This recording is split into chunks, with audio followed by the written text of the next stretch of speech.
David, on the business growth program, you talk about owner-managers having two fundamental choices in the way they grow their business. Can you tell us about those? Sure.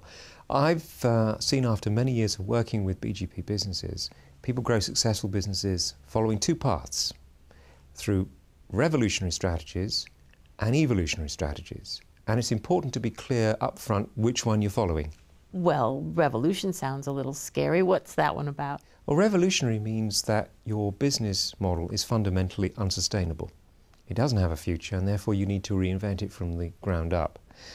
Let me give you a couple of examples of businesses we worked with some time ago. The first that comes to mind is an integrated textile business which was manufacturing in the UK and was being killed by cheap imports from Southern and Eastern Europe.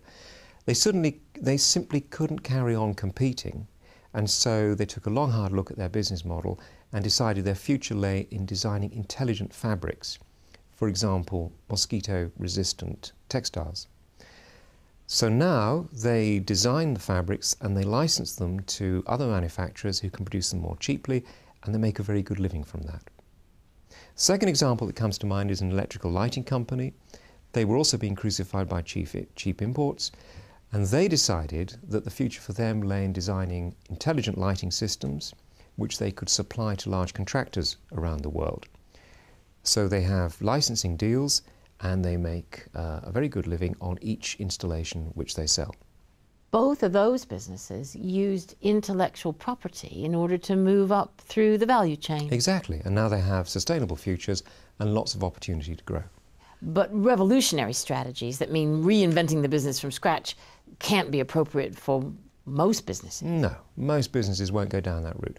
Most businesses will follow the evolutionary building business strategy. Evolution sounds a bit Darwinian, David. What's that about? Well, we talked in an earlier video about squeezing the lemon, so getting more out of your existing customer base by selling more of the stuff that you currently sell. That enables you to build the strong position in the niche, and from that you have a launch pad to move into market adjacencies.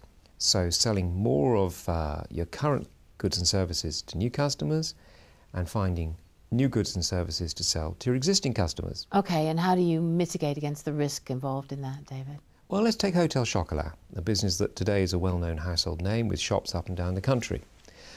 When they came on BGP, they'd established themselves in a very strong niche, providing delivered chocolate gifts. When they left the program, one of the ideas they had was to create the Chocolate Tasting Club, which is a subscription service whereby you can buy a box of chocolates every month, either for yourself or as a gift for your friends and family. What this departure had that was really exciting for them was lots of commonalities with the core business. So the same supplier base, the same systems, and the same processes. So the risk element actually was quite minimal. So there's a business to consumer example. If we're looking at business to business, a company that comes to mind is Whit & Jardine. They're a recruitment firm, and they built their niche in supplying accountants full-time to a number of large customers. Over time, their customers came to them and said, what else can you do for us? And so Whit & Jardine began supplying, first of all, marketing professionals and then risk management experts, both full-time and interim. David, those businesses grew by extending their service line to existing and loyal customers. Exactly.